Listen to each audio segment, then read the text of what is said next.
नमस्कार समस्त को आ गोटे नुआ भिडियो रे समस्त को बहुत बहुत स्वागत करुच्ची। आमे शिशु दिवस उपलक्षे बहुत सुंदर और सरल भाषण टे देखिबा, तो निश्चित शेष पर्यंत देखिबे। सम्माननीय सभापति महोदय, पूज्य गुरुजी गुरुमा वृंद, एठारे उपस्थित मोर छोट बड़ भाई और भौणी माने तथा मोर सहपाठीगण, आजिर एही पवित्र शिशु दिवस रे मते किछि कहिबाकु सुजोग मिलिथिबारु मु निजकु धन्य मने करुछि। शिशु माने होउछंती देशर शक्ति और प्रगतिर सूत्रधार।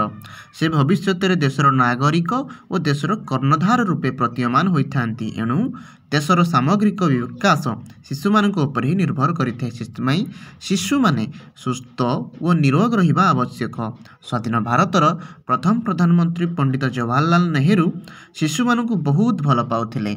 तांका मतरे जदि आमे वर्तमान शिशु मानक उपयुक्त जत्न नै सेमानक उचित मार्गरे नेबा, तेबे आमे एक सुंदर भारतर परिकल्पना निश्चित रूपे करि परिबा। तेणु तांका जन्मदिन नवेम्बर 14 बा आजिर दिन को शिशु दिवस रूपे पालन करा जाए।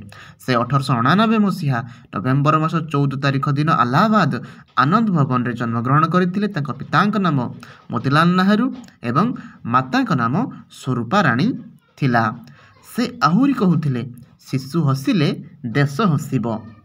से बेस उपलब्धि करथिले शिशु माने ही ए देशर भविष्यत। ए देशर भविष्यत निर्भर करे सेई मानक उपरे। तेणु से बराबर कहूथिले जे कस्मिन काले सेमानक शिक्षा और स्वास्थ्य को अणदेखा करा जिबा उचित नुहे।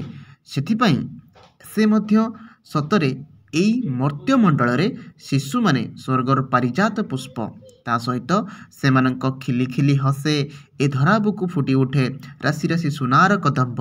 प्रकारांतरे सेमानक दुखरे बिलपी उठे धरा आउ तांक लुहर बैतरणी रे अकाल राशि बन्याए माटीर कोले। ता सहित 1964 मसीहा मे 27 तारिख मध्याह्न समय एही महान व्यक्तिंकर देहांत हैला। तांका मृत्यु रे सारा विश्व कांदी उठिथिला। शिशु माने तांको श्रद्धारे और सम्मान रे चाचा नेहरू बोली डाकुथिले। आसंतु आमे एही शिशु दिवस रे संकल्प नेबा सर्वदा पिता माता और गुरु मानकु सम्मान देबा और एक आदर्श समाज गढ़ी तोलिबा। एतिकी कही आजिर वक्तव्य शेष करुच्ची। जय हिंद, जय भारत। धन्यवाद आपण समस्त को वीडियो को शेष पर्यंत देखिबा पई। निश्चित